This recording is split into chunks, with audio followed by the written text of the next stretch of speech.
Shalom, senang sekali jumpa lagi dengan saudara sekalian. Tepat hari ini tanggal 25 kita akan bersaat teduh sebelum kita pergi ke gereja beribadah. Mari kita akan eh, bersaat teduh. Tema firman Tuhan hari ini adalah check up lah di hati kita menyambut Natal. Saudara sekalian dikasih Tuhan, dari tahun ke tahun gereja biasa merayakan Natal yang disebut dengan masa Advent, dari kata Adventus, kedatangan. Kita merayakan Natal, Tuhan yang telah datang, dan kita menantikan Tuhan yang akan datang kembali. Oleh karena itu setiap hari, bahkan seluruh hidup kita orang percaya adalah Advent. Setiap hari sepanjang tahun, seluruh hidup kita harus refleksi dan berjaga-jaga. Refleksi dari Tuhan yang sudah datang dan berjaga-jaga untuk Tuhan yang akan datang. Agar hidup kita senantiasa boleh berkenan kepadanya. Selalu melakukan introspeksi dan perubahan. Tidak pernah menendek, melakukan berpuas diri lalu berhenti. Ketika kita merayakan Natal, mari kita memperhatikan hal penting.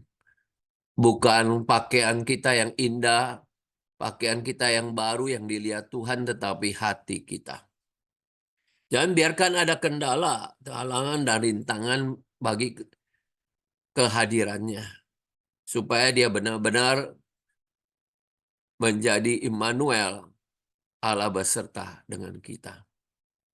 Saudara dikasih Tuhan, pernahkah saudara membaca ataupun mendengar khotbah bicara tentang kemarahan Tuhan kepada orang-orang Farisi dan para ahli Taurat? Apa kata Tuhan kepada mereka? Yesus berkata kepada mereka, celakalah kamu, terkutuklah kamu. Saudara, di dalam Matius 23 itu dicatat. Apakah karena Tuhan benci kepada mereka? Tuhan tidak benci kepada mereka, Tuhan justru mengasihi mereka. Tapi yang Tuhan benci ada kejahatan mereka, dosa mereka sebagai orang munafik. Orang mempermainkan Tuhan dan menganggap Tuhan itu bodoh dan buta. Mereka berpikir mereka bisa melindungi diri di balik kedudukan mereka. Dapat menyembunyikan kefasikan di balik senyuman mereka yang merupakan kepalsuan. Mereka menghalangi orang lain masuk kerajaan surga, sedangkan mereka sendiri tidak akan masuk ke dalamnya. Matius 23:13. Tanpa disadari sesungguhnya di hadapan Allah semuanya terbuka dan serba telanjang. Bisa dibaca Matius 10 ayat 26. Saudaraku yang kasih, apa yang berkenan di hadapan Tuhan? Pertama, ibadah yang keluar dari dalam hati. Bukan sekedar pameran yang dilakukan orang Farisi dan ahli Taurat. Matius 15 ayat 8-9. Tuhan berkenan kepada mereka yang hatinya selalu terarah kepada Tuhan, yang hanya baginya hanya Tuhan yang utama. Bagi mereka yang mengutamakan Tuhan adalah memiliki hati yang takut akan Tuhan.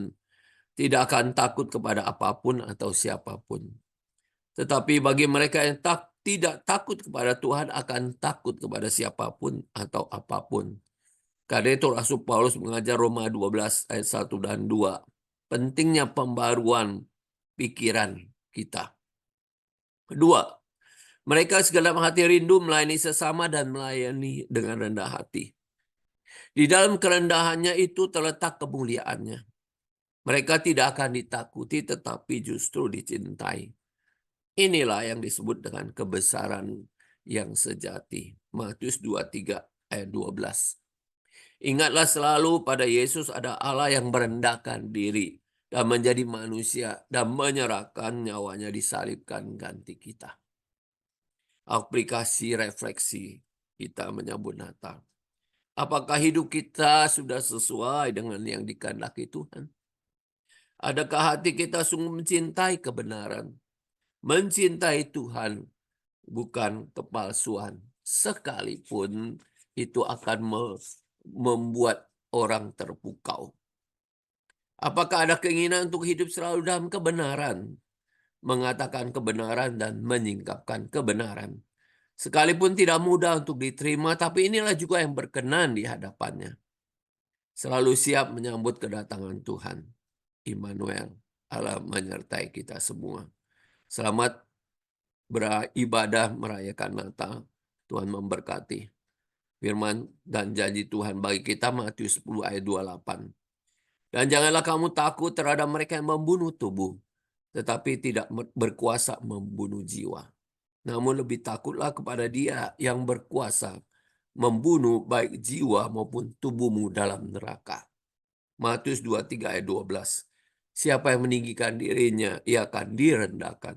Dan siapa merendahkan dirinya, akan ditinggikan. Roma 12 ayat 2. Janganlah menjadi serupa dengan orang-orang di dunia ini. Tapi biarlah kamu diubahkan oleh pembaruan pikiranmu, agar kamu dapat mengenal kehendak Allah yang berkenan dan yang sempurna. Matius 7 ayat 21. Bukan setiap orang berkata kepadaku, Tuhan, Tuhan, akan masuk ke dalam kerajaan surga, melainkan dia yang melakukan kehendak Bapakku di surga. Amin.